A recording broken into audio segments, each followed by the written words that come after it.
یہ بات درست ہے، اس کو ہمیں کھلے دل سے قبول کرنا چاہیے کہ ہم مسلمان ہونے کے باوجود ان قدروں کو اختیار نہ کر سکے جو ہمارے آقا نے ہمیں دی۔ اکبر الہٰبادی نے کہا تھا، مس پہ ہے اپنی نظر اور سیم ان کے ہاتھ میں۔ ہم تو تانبے پہ نظر جمائے ہوئے ہیں اور چاندی وہ لوگ لے گئے۔ اقدار عالیہ، رویوں کی خوبصورتی، قوانین کی بالادستی اور زندگی کا بہت سارا جمال وہ ہم سے چھین کے لے گئے۔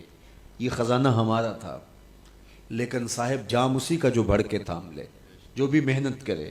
ایک وہ زمانہ بھی تھا کہ شارلمان اس کے لارڈز ابھی دستخط کرنے کی مشق سے گزر رہے تھے، ابن حزم کے قلم سے 1000 کتابیں نکل چکی تھی۔ وہ زمانہ بھی ہم نے دیکھا جب پیرس میں کیچڑ تھا اور بغداد عروس البلاد کہلاتا تھا۔ ہم نے وہ دور بھی دیکھا ہے جب وہ سواد آشنا بھی نہیں تھے، حرف آشنا بھی نہیں تھے، اور ہمارے منجم ستاروں پہ کمندے ڈالتے تھے۔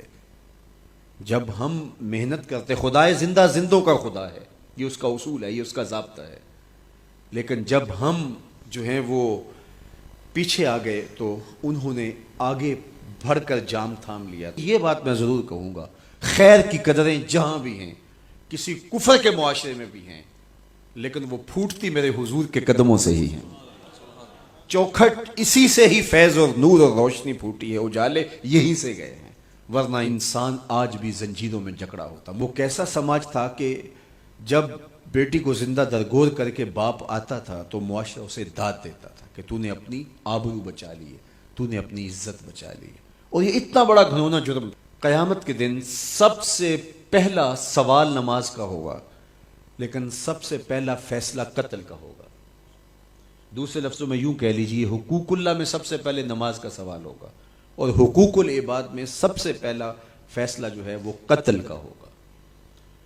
اور قتل میں بھی وہ بچیاں جو زندہ درگور کی گئی، ان کا مقدمہ پہلے لایا جائے گا۔ قرآن بتاتا ہے وَإِذَا الْمَوْءُودَةُ سُئِلَتْ بِأَيِّ ذَنبٍ قُتِلَتْ، قبروں میں گڑی ہوئی بچیاں اٹھائی جائیں گی، اللہ کی عدالت ہوگی، ان کے ظالم باپ کٹہرے میں کھڑے ہوں گے۔ اللہ ان بچیوں سے پوچھے گا بِأَيِّ ذَنبٍ قُتِلَتْ، تمہیں قتل کیوں کیا گیا؟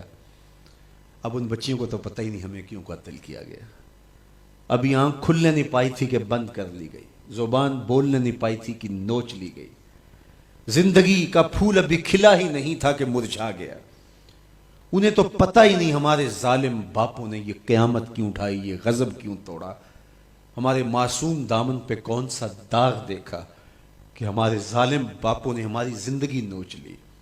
کہتے ہیں گڑھا کھودتے تھے، تاریخ پڑھیں، دل آج بھی خون کے آنسو روتا ہے، اور گڑھا کھود کر کے اس میں کھلونے رکھتے اور بچی وہاں بیٹھ جاتی اور کھلونوں سے کھیلنے لگتی، اور وہ اوپر سے ریت ڈالتے، اور وہ بچی پہلے پہل تو اس کو کھیل سمجھتی اور وہ اس کھیل میں خود شریک ہوتی، لیکن جب اس کے کندھوں سے اوپر تک ریت بڑھتی اور اس کی سانس دبنے لگتی، پھر اسے سمجھ آتی یہ کہانی کوئی اور ہے۔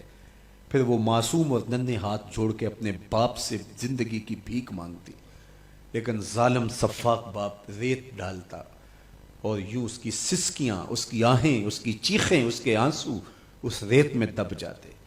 اور اس معصوم ننھی چڑیا کے لیے نہ کوئی موم بتیاں جلانے والے تھے، نہ کوئی اس کے لیے احتجاج کرنے والے تھے، اور نہ کوئی اس کی FIR کٹتی تھی۔ باپ کو بھی داد ملتی، ماں کو بھی داد ملتی، معاشرہ سفاک اس پہ ماتم کرنے کی بجائے اس پہ خوشیوں کا اظہار کرتا۔ پہلی آواز پورے عرب میں جو اٹھی اور بلند ہوئی وہ میرے حضور کی تھی، بیٹیوں کو قتل کرنے والوں سن لو، میری فاطمہ میرے جگر کا ٹکڑا ہے، یہ پہلی آواز تھی۔ یہ صرف کلمہ محبت ہی نہیں ہے، اس ظالمانہ سماج کے خلاف جو ہے وہ علم جہاد میرے حضور نے بلند کیا، میری بیٹی میرے جگر کا ٹکڑا ہے۔ اور کہا جو 2 بیٹیاں، 2 بہنیں اللہ کی رضا کے لیے پروان چڑھائے اور ان کا نکاح کر دے، قیامت کے دن وہ یوں میرے نیڑے ہوگا جس طرح یہ 2 انگلیاں کری۔ یہ جب میرے حضور نے فرمایا، مجمع سے ایک شخص کھڑا ہو گیا، حضور کیا جس کی 2 بیٹیاں نہیں ہیں اس کو یہ اعزاز نہیں ملے گا؟ کسی بیچارے کی 2 بیٹیاں نہ ہو، 1 بیٹی ہو، تو کیا اس کو یہ اعزاز نہیں ملے گا کہ وہ آپ کا ساتھ پائے؟ حضور نے فرمایا اسے بھی ملے گا۔ لیکن میں آپ کو دعوت فکر دیتا ہوں کہ اس سوال کے پیچھے کی کیفیت دیکھیے۔ اس کی 1 بیٹی تھی، کہاں بیٹیاں زندہ درگور ہو رہی ہیں اور کہاں ایک بیٹی والا کہتا ہے کاش کہ میری بھی 2 بیٹی۔ یہ تھا لایا ہوا میرے حضور کا نظام۔ بیٹیوں والے فخر کرنے لگے کہ ہماری بیٹیاں، یہ ہماری بخشش کی ضمانت ہوگی، 2 بیٹیوں کا نکاح کر لو، بخشش کی ضمانت۔